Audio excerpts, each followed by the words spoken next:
Tá confortável para vocês verem? Eu fiquei preocupado que ele falou que eu ia vender gelol depois do... Mas não precisa olhar não lá, olha para mim aqui, ali é para mim me seguir. Pessoal, eu fiz essa palestra numa academia de letras e o tema era ansiedade e a depressão é a saída pelo conhecimento. Assim é também no mundo espiritual e espírito. O conhecimento é muito importante para a gente. Aí você fala assim, mas tem uma... Vou falar no meu caso, né?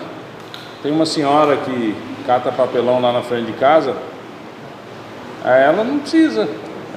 Então a gente vai ter que entender que ela é uma alma muito mais evoluída que a gente, que está com outro propósito aqui, mas nós precisamos aprender, nós precisamos entender cada vez mais.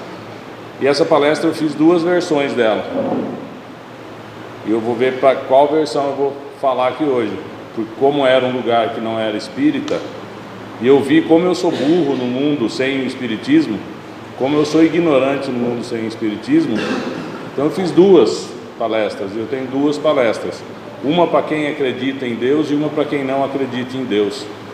E como eu sou democrático, eu vou perguntar para vocês, se a maioria que não acreditar em Deus, a gente faz a outra, tá? Quem acredita em Deus, fala eu. Quem não acredita, fala eu. Que bom, porque não tem a outra, é só essa aqui mesmo que eu tenho. Mas eu vi que eu consegui, eu tive um problema de depressão muito forte, e eu consegui sair.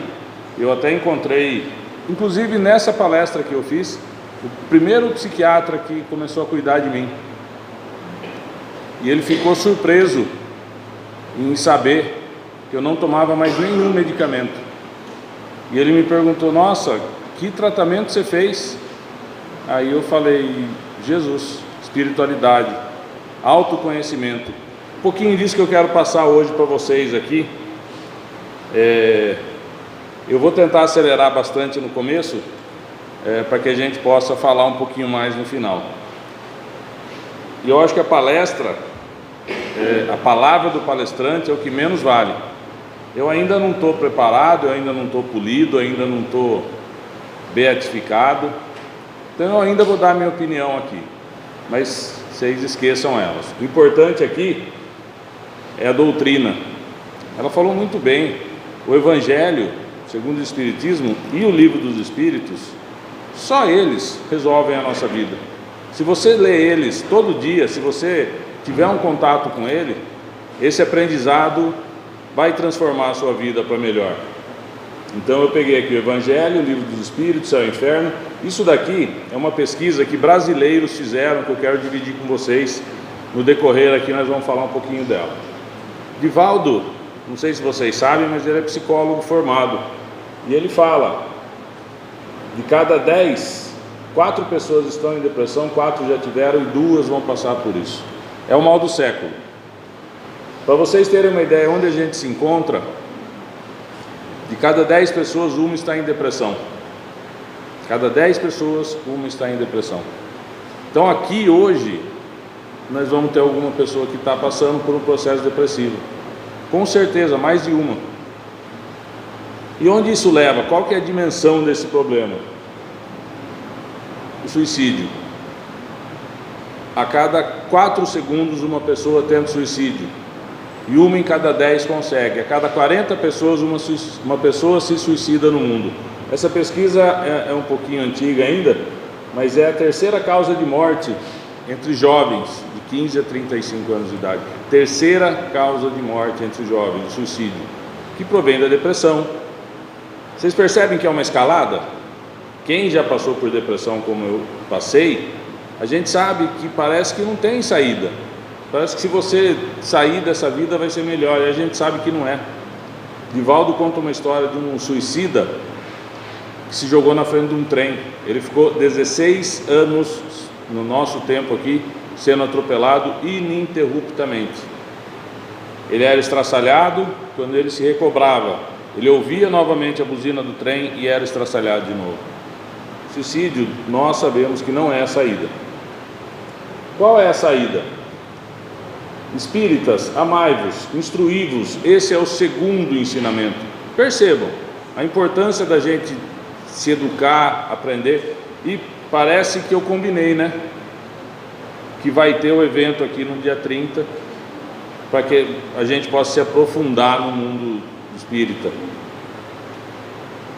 E aqui ele fala no livro dos Espíritos: a todos os homens facultou meios de conhecerem sua lei, todos podem conhecê-las, nem todos a compreendem. Homens de bem se decidem a investigá-la, são os que melhor as compreendem. No entanto, compreenderão um dia, porquanto é forçoso que o progresso se efetue, ou seja, pelo amor ou pela dor. Ou a gente aprende, entende. Eu vou dar um spoiler aqui, mas a gente precisa entender a diferença entre acreditar, ter fé e saber. Eu acredito que o Corinthians não vai cair esse ano, não é uma certeza. Eu tenho fé que a nossa economia vai melhorar, mas agora eu tenho convicção na espiritualidade, eu tenho convicção em Deus, eu sei Deus. Antes do corpo, a alma compreende melhor a lei de Deus que depois de encarnado. Compreende-a de acordo com o seu grau de perfeição tem atingido e guarda dela a intuição quando unida ao corpo. Os maus instintos, porém, fazem ordinariamente que o homem a esqueça. Quando a gente vem para cá, a gente vem com um objetivo. Isso Emmanuel falou: fazer o bem. É só esse objetivo que a gente vem para cá, amar o próximo. E olha como a gente se distrai aqui, não? Olha como a gente se perde aqui em tantas coisas, bens materiais, raiva, ódio, vingança, cobiça. Onde está escrita a lei de Deus? Na consciência, na nossa consciência. Por isso, nós precisamos saber Deus. Quando você sabe ler, ninguém precisa falar para você. Você olha lá, não dá para desler, né? Não dá para desaprender a ler. Você olha lá, você já leu. Já li. Eu não quero ler, mas você olhou, já leu. Pronto. É assim, essa relação que nós precisamos buscar com Deus e com a espiritualidade. Esse conhecimento que nós temos que ir melhorando a cada dia para chegar lá. No Céu e Inferno tem uma história de Marcel, o menino do quarto número 4. Ele foi abandonado quando criança, foi deixado num quarto e ele sofria dores terríveis. E ele era totalmente deformado. Ele fala aqui, de 8 a 10 anos, não se sabia a idade dele, em estado difícil de descrever, era chamado número 4, completamente deformado por disformidade natural. Em consequência da doença, suas pernas chegavam ao pescoço, era tão magro que sua pele rompia nas saliências dos ossos. E ele pede para o médico, deixa eu voltar aqui, ele pede para o médico mais remédio para ele dormir, para tirar aquela dor dele. E o médico falou: estou te dando a quantidade necessária. Ele falou: mas por que você quer mais remédio? Ele falou: porque tem muita gente doente aqui e os meus gemidos incomodam as outras pessoas. Ele não queria incomodar as outras pessoas, por isso ele foi pedir mais medicamento. Ele não estava se importando com a dor dele, porque ele sabia, um pobre pequeno sofredor, Santo Agostinho, tá? Um pobre pequeno sofredor, ulceroso e disforme, quantos gemidos deixava ouvir nesse asilo de miséria e lágrimas. E apesar da pouca idade, como era resignado e sua alma já compreendia a finalidade dos sofrimentos, ele bem sentia que no além-túmulo lhe aguardava uma recompensa para tantas queixas abafadas. É esse conhecimento que a gente tem que ter. A nossa missão não é tão penosa igual a dele. Por isso que eu falo, aquela senhora que cata lixo lá no quarteirão de casa, ela já tem a missão dela, ela já tem a alma dela evoluída. Nós não. Nós precisamos estudar, nós precisamos aprender, nós precisamos nos resignar com as coisas, nós precisamos entender o porquê dessas coisas. Tem uma síndrome que depois, se vocês tiverem oportunidade, eu vou falar muito rapidamente dela. Se vocês tiverem oportunidade de estudar um pouquinho mais isso e de verificar, é muito interessante. Chama síndrome de Dunning-Kruger. O que é essa síndrome de Dunning-Kruger? E ela está muito na internet hoje, gente. Ela está muito na internet hoje. Por que eles foram estudar isso? Esse cara aqui, MacArthur Wheeler, o Quem aqui já fez isso? Mais as pessoas de mais idade. Quem não fez, e quem tem neto, faça, é muito interessante. Você escrever com suco de limão no papel, e depois quando ele some, o papel fica branco. Aí quando você aquece, aí aparecem as letras, aparece num marrom bem escuro assim. E esse cara viu isso, e ele falou: se eu passar suco de limão, fica invisível. E ele passou suco de limão nele, num comparsa dele, e foi assaltar banco. Tá aí, olha como ele ficou invisível. Isso aqui é filmagem do banco do dia que ele assaltou. Foi preso, não entendeu como ele foi preso, e aí eles começaram a estudar. E esses dois, eles são psicólogos. E eles fizeram um teste com os alunos dele, falaram assim: você se dá a nota, você dá a nota que você acha que você merece. E quanto menos a pessoa sabia, mais nota ela dava. Então eles criaram esse gráfico. Quanto menos você sabe do assunto, mais você acha que você entende. Quando você começa a aprender, você vê que você não sabe nada. Eu falo que essa é a curva da dor. Essa é a hora que você fala: meu Deus do céu, eu não sei nada. E isso aconteceu comigo quando eu fui fazer essa palestra sem usar a espiritualidade. A minha ignorância era muito grande. Eu precisei reaprender. Então a gente reaprende. E quando você sabe bastante, aqui é a confiança e o conhecimento na área. Quanto menos você sabe, mais você acha que você sabe. Nós vimos isso agora recentemente. Na pandemia, todo mundo era especialista em vacina, sommelier de vacina. Ah, eu conheço, essa é boa, essa não é boa. O que a gente sabe? A não ser que tenha algum médico. Aí guerra de Israel. Ah, eu sou especialista. A gente não sabe, gente.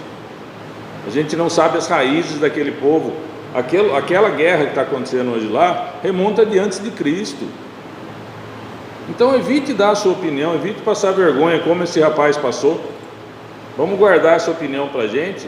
E vocês vão ver lá na frente aonde essas pessoas estão no plano espiritual. Eu fiquei bem preocupado com isso e eu estou bem mais quieto depois disso.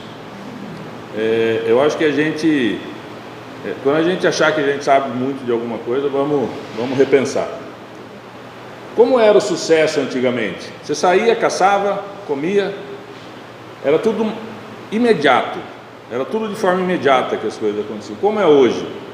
Você trabalha 30 dias, você se esforça, você tem que aguentar seu chefe, você tem que passar perrengue, e não poucas vezes chega no momento da recompensa, dia 5, seu dinheiro já foi tudo, faltou dinheiro para os boletos.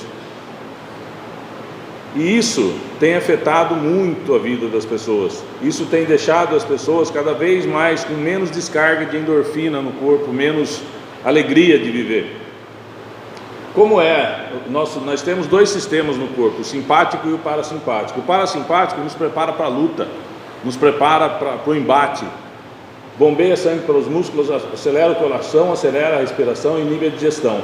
E o parasimpático retorna a atividade normal do corpo, desacelera o coração, desacelera a respiração e estimula a digestão. Ou seja, como que nós fomos criados? Saiu, caçou, comeu, voltou para a caverna. Saiu, plantou, colheu, comeu, voltou para a caverna. Esse era o nosso dia a dia. Como é hoje? O que acontece hoje com a gente? Que momento que dá essa descarga do sistema parasimpático na gente para que as coisas voltem ao normal? Praticamente nunca, né? É difícil a gente ter esse momento de alegria, esse momento de descontração, esse momento de calma. Porque a gente monta símbolos na nossa cabeça desde criança. Vê se não é assim. Se você não for o primeiro, não vale. Eu tenho um sobrinho e esses dias eu perguntei para ele: por que você está estudando? Para passar de ano. Ninguém estuda para aprender. Ninguém estuda mais para aprender, para ter conhecimento, para se melhorar como pessoa. É para ser o primeiro, é para ganhar. As pessoas não fazem mais esporte para elas mesmas. Ela faz esporte para pôr no Facebook, já paguei o de hoje, para pôr no Instagram, né? Ninguém faz mais as coisas para si próprio, para se melhorar. Porque Nós mesmos embutimos esses símbolos. Nós fazemos isso com os nossos filhos inconscientemente porque fizeram com nós. E o símbolo que a gente coloca na cabeça é difícil de tirar. E nós temos que fazer isso.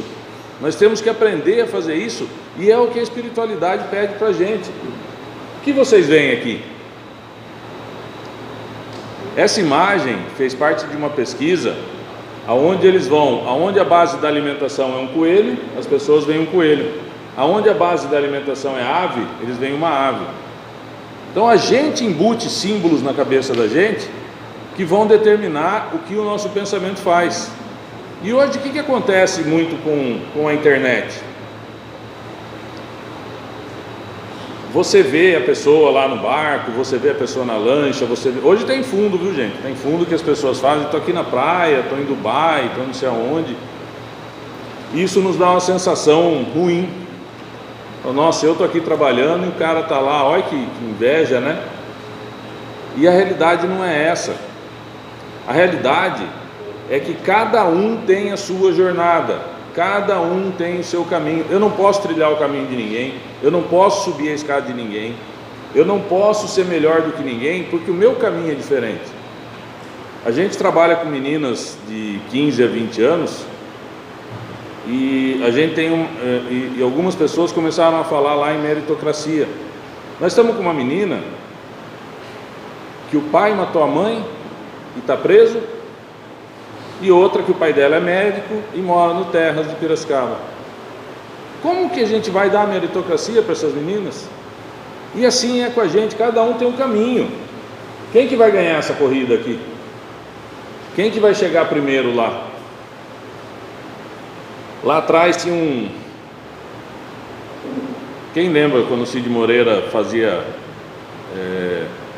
falava no Fantástico versículos da Bíblia, o Desiderata. Tem uma parte do Desiderata que eu acho muito importante. Se você se comparar com os outros, se tornará presunçoso ou magoado. Nunca vai estar bom, ou muito acima ou muito abaixo, pois haverá sempre alguém inferior e alguém superior a você. Viva a sua vida de acordo com os seus planos. E daqui a pouco nós vamos ver que esses planos foram muito bem traçados para nós. Esse estudo aqui foi feito por brasileiros. E eu procurei esse estudo, gente. Minha mãe falava disso nas palestras dela. Eu procurei muito esse estudo e acabei achando e descobri que ele foi feito por brasileiros. O que eles fizeram? 3 gaiolas de ratos. Uma, tudo à vontade, o dia inteiro. Comida, brinquedo. Outra, eles davam choque intermitentes de 10 minutos na gaiola. E tinha onde os ratinhos escaparem desses choques. E eles fugiam e eles conseguiam escapar. E assim foi, eles foram a vida toda deles assim. E na terceira gaiola, os eletrodos eram presos no rato. Ele não tinha como escapar. E eles tomavam choques longos, de longa duração. Passado um tempo, eles pegaram esses ratos e injetaram uma substância extremamente cancerígena neles. Da gaiola, onde eles tinham tudo à vontade, morreram todos. Da gaiola, onde eles davam choque com o eletrodo preso ao corpo, que eles não tinham como fugir, morreram 8. E da outra gaiola, onde se dava choque intermitente, morreram só 3. E eles foram estudar o porquê disso. E aí chegou-se na conclusão de que os ratos que tinham tudo não tinham por que ter gratidão, eles não tinham momentos de gratidão, eles não produziam esses hormônios da felicidade que a gente descarrega no corpo quando a gente tem gratidão. Aqueles ratos que tomavam 12 horas de choque mas tinham menos, porque eles tinham menos coisas para agradecer. Quase que eu falei menos aqui. Tinham menos coisas para agradecer. E o terceiro, que fugia, que lutava, e que tinha a cada 5 minutos aquele choque, e tinha aquela sensação de agradecimento, eles estavam cheios desses hormônios: serotonina, hormônio da felicidade; endorfina, principal hormônio da felicidade e bem-estar; dopamina, responsável pela sensação de prazer e bem-estar; ocitocina, o hormônio do amor. Como que a gente faz para ter esse tipo de hormônio no nosso sangue?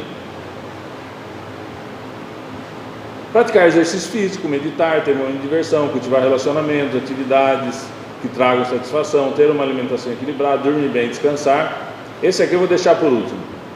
Quem consegue fazer isso tudo nos dias de hoje?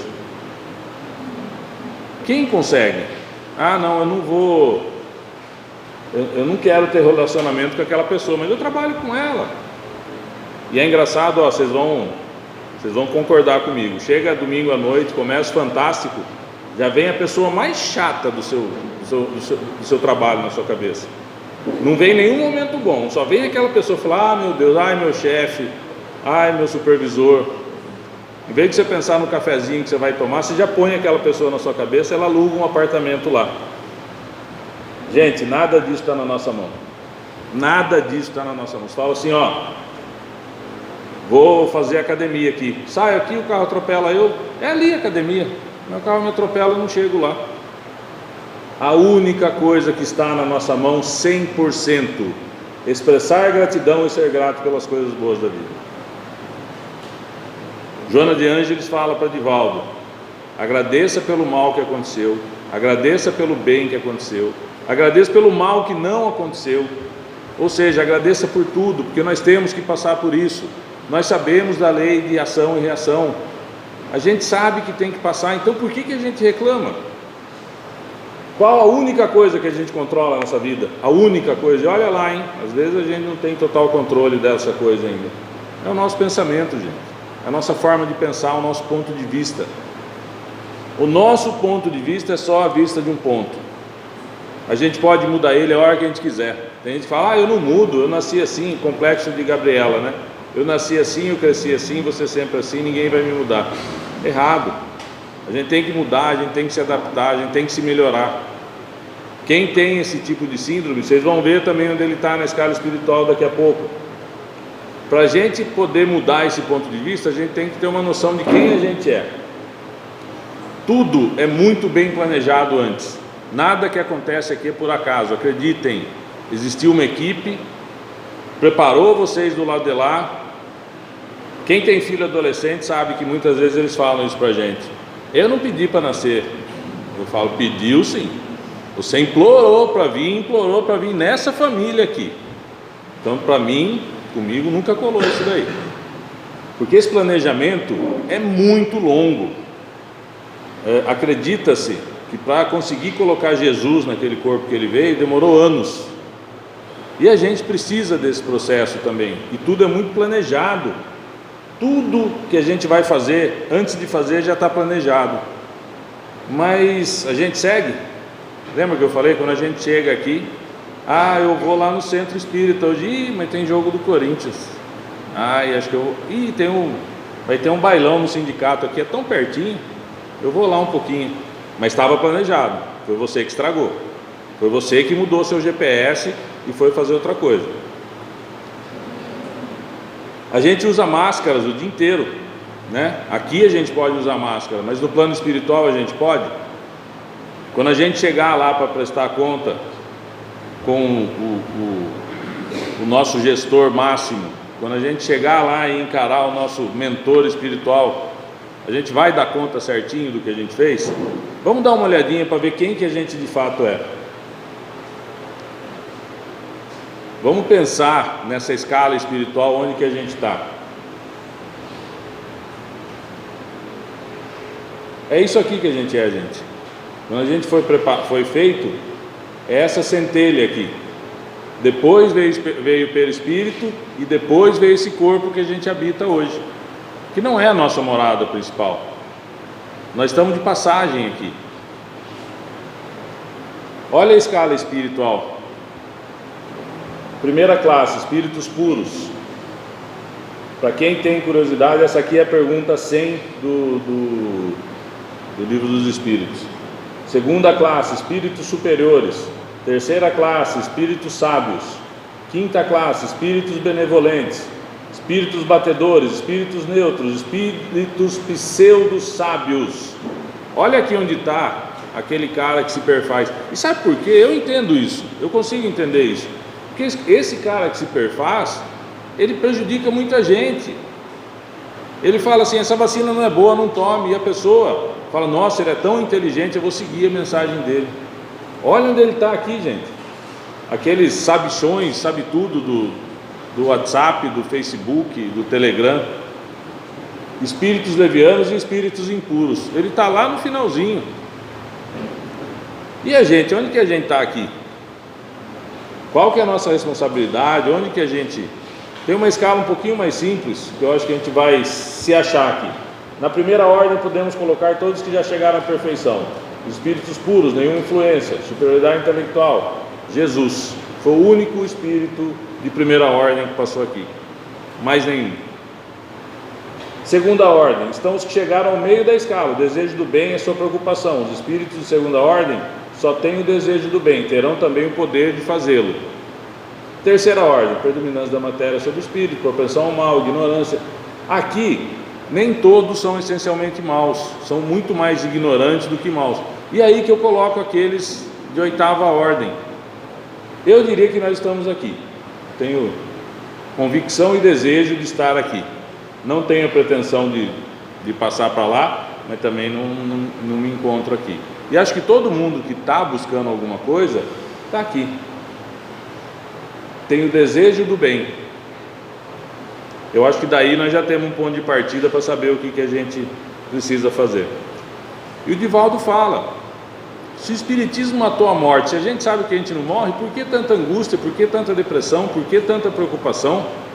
Tira essa preocupação do seu coração e confie na sua vida eterna, confie que tem um projeto para você, confie que o seu caminho é diferente dos outros. Mas não esqueça de fazer as suas responsabilidades. Livro dos Espíritos. Alguma outra coisa incumbe os espíritos de fazer que não seja melhorarem-se pessoalmente? Concorrem para a harmonia do universo, executando a vontade de Deus, cujos ministros eles são. Gente, não sou eu que estou falando. Nós somos ministros de Deus aqui. Olha a responsabilidade. Também desempenham função útil no universo espíritos inferiores e imperfeitos. Todos têm deveres a cumprir. Para a construção do edifício não concorre tanto o último do servente de pedreiro como o arquiteto. Vamos lá mais um pouquinho. Tem atribuições especiais cada espírito? Todos temos que habitar regiões e adquirir conhecimento de todas as coisas, presidindo sucessivamente em que se efetuem todos os pontos do universo. Mas como diz Eclesiastes, há tempo para tudo. Se você está enfrentando dificuldade, é porque não chegou ainda o seu momento. Calma. São permanentes em cada um nas atribuições exclusivas certas classes de funções de espírito que desempenham na ordem das coisas? Todos têm que percorrer diferentes graus na escala para se aperfeiçoarem. Deus é justo. Não poderia ter dado uma ciência sem trabalho, enquanto o outro só adquirem com esforço. Às vezes, e não poucas vezes, como eu falei daquela senhora, ela está mais evoluída que a gente, ela não precisa fazer tanto esforço, mas talvez a gente precise, para entender Deus, para entender a espiritualidade. Por fim, os espíritos perseguem os desígnios que lhe competem? Não, há muitos que são instrumentos cegos, outros porém sabem muito bem com que fim atuam. Só espíritos elevados desempenham missões? A importância das missões corresponde à capacidade e à elevação do espírito. O estafeta que leva um telegrama também desempenha uma perfeita missão, se bem que diversa de um general. A gente tem a nossa missão e a gente sabe a nossa missão.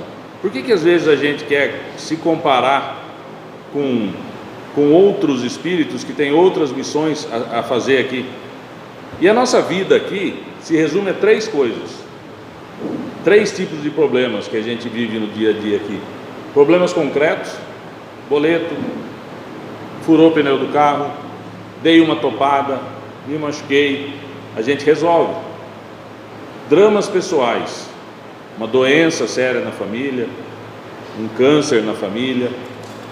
Esses dramas pessoais, eles vão passar de uma forma ou de outra, e eles nos trazem conhecimento e eles nos impulsionam para frente. Agora o pior, gente: problemas imaginários, vitimização, falta de amor próprio, ansiedade, melancolia, pensamentos negativos e persistentes, autopunição, falta de perdão. A gente precisa ter esse discernimento das coisas. A gente precisa saber, primeiro, ninguém gosta de ficar do lado da vítima. Eu vou falar um tipo de pessoa aqui, todo mundo vai conhecer alguém. Você chega para a pessoa, você quer desabafar com ela, você fala, nossa, estou com uma dorzinha no meu joelho. Eu falei, eu operei o menisco. Nossa senhora, olha meu joelho como que é. Não tem, nem ligamento eu tenho mais. Falei, estou com uma dorzinha de estômago. Nossa, você não imagina a úlcera que eu tenho. Você fala, rapaz, eu estou com uma dor de cabeça. Ih, você não viu a minha enxaqueca. Não tem esse tipo de pessoa? Quem que aguenta ficar muito tempo do lado dele? Deus é injusto com essa pessoa. Ele tem todos os males do mundo e só sofre. E quando a gente fica nesse estado, quando a gente se coloca nessa posição, eu vou falar uma coisa para vocês. Quando a gente está... Tem uma historinha bem rápida de um irmão estava parado em fila dupla, eu reconheci ele, mas eu só fui falar oi, né? Aí eu fiz assim, ele falou, vamos ficar parado aqui mesmo, o que você tem com isso? Então quando a gente está com a cabeça pesada, quando a gente está com a autoestima baixa, vou dar um exemplo legal para vocês. Quando você bate um dedo e ele machuca, não parece que toda hora você bate aquele mesmo dedo? Toda hora você bate o mesmo dedo, não é porque ele está doendo. E assim é com a nossa autoestima também. Quando tudo começar a incomodar você, pense duas vezes, pense um pouquinho melhor, porque talvez o errado seja você. Eu costumo falar, hoje eu saí, a palestra é às 7h30, falei para ela, vamos sair mais cedo, eu moro aqui perto, aqui na Nova América aqui, falei, vamos sair 6h30 de casa. Quando você sai cedo de casa, para chegar no seu lugar, para chegar no seu destino, o universo conspira, os carros abrem, as coisas andam. Quando você sai em cima da hora, alguém te fecha, o sinal não anda. Não é isso, é você que saiu atrasado. Não xingue as pessoas no trânsito, é você que demorou para sair. Então cumpra o seu papel, faça as suas coisas, que tudo vai ficar mais leve. Eu gosto muito dessa frase de Jean Paul Sartre: não importa o que fizeram com você, importa é aquilo que você faz com o que fizeram com você. A gente não deixa os outros nos atacar muito, a gente não aceita demais a opinião dos outros, e a opinião dos outros vale a opinião dos outros. Então, se perdoe, se aceite, traga o melhor da doutrina para dentro de você, faça esse curso que está tendo aqui, porque se você está aqui hoje e recebeu essa mensagem, é para você fazer. Acredite na espiritualidade, saiba Deus. Para finalizar, quem assistiu o Rei Leão aqui? Rei Leão é uma obra de Shakespeare, é o Rei Lear de Shakespeare, é uma obra de muita profundidade. E o Simba se sente culpado, se sente mal pela morte do pai dele e foge dos problemas, e abandona tudo e vai viver lá no Hakuna Matata. Às vezes a gente também fica um pouquinho nesse Hakuna Matata aí, não fica? Fala, depois eu faço esse trabalho, depois eu arrumo a cozinha, depois a gente foge um pouquinho dos problemas. Só que o problema, quanto mais a gente foge dele, mais ele vai se avolumando. E esse filme, o desenho na verdade, é isso que acontece. Quando ele abandona o reino dele, as outras coisas tomam conta, as coisas ruins tomam conta. Eu costumo falar que a nossa praça está daquele jeito hoje, cheia de traficante, porque a gente não vai lá, a gente não leva a luz para espantar aquilo lá de lá. E assim é com a nossa cabeça, assim é com o nosso maior templo, o nosso corpo. Se a gente não estiver presente cuidando da gente, quem vai estar? Se a gente não retomar as rédeas do nosso destino, resolver os nossos problemas e saber que a gente tem que se ligar à doutrina espírita, saber que a gente tem que aprender mais sobre Deus, saber que a gente tem que cumprir a única coisa que a gente veio fazer aqui, que é amar o próximo como a si mesmo. É só isso que a gente tem que fazer, não é mais do que isso. Você não precisa ser milionário, você não precisa ser rico, você não precisa fazer nada disso, é só amar o próximo como a ti mesmo. E nesse desenho a metáfora é essa: ele abandona tudo e aquilo vira uma bagunça. Às vezes a gente não deixa a vida da gente ficar bagunçada mas é a gente que faz, é a gente que deixa, e a gente tem todo o poder. Gente, a gente acabou de ver, nós somos ministros de Deus, nós tivemos uma equipe planejando, cada um aqui tem um mentor que cuida dele 24 horas por dia. Se a gente sabe disso, por que a gente vai se perder em melancolia, em tristeza? Por que a gente deixa tudo isso nos afetar de uma forma tão ruim? Então, se perdoem. Errou, vamos embora, se perdoem. Se a gente, olha como Jesus é perfeito: amar ao próximo como a ti mesmo. Você não pode dar nada que você não tem. Se você não tiver amor por você, você não pode dar. Então, primeira pessoa que vocês têm que perdoar são vocês mesmos. Primeira pessoa que você tem que ter caridade é com você mesmo e com aqueles que estão em volta de você. E retome esse reino, retome como na história, ele retoma o seu reino e assume a sua responsabilidade. Pode ser um reino desse tamanho, mas ele é seu. A gente é ministro de Deus, a gente está aqui para cumprir um papel que Ele nos deu. Todos nós aqui já conversamos com Jesus desencarnados. Pensem um pouquinho nisso, que a missão fica muito mais leve, o fardo fica muito mais leve. Para terminar, Chico, se tiver que amar, ame hoje. Se tiver que sorrir, sorria hoje. Se tiver que chorar, chore hoje, pois o importante é viver o hoje. O ontem já foi e o amanhã talvez não venha. Muito obrigado, gente.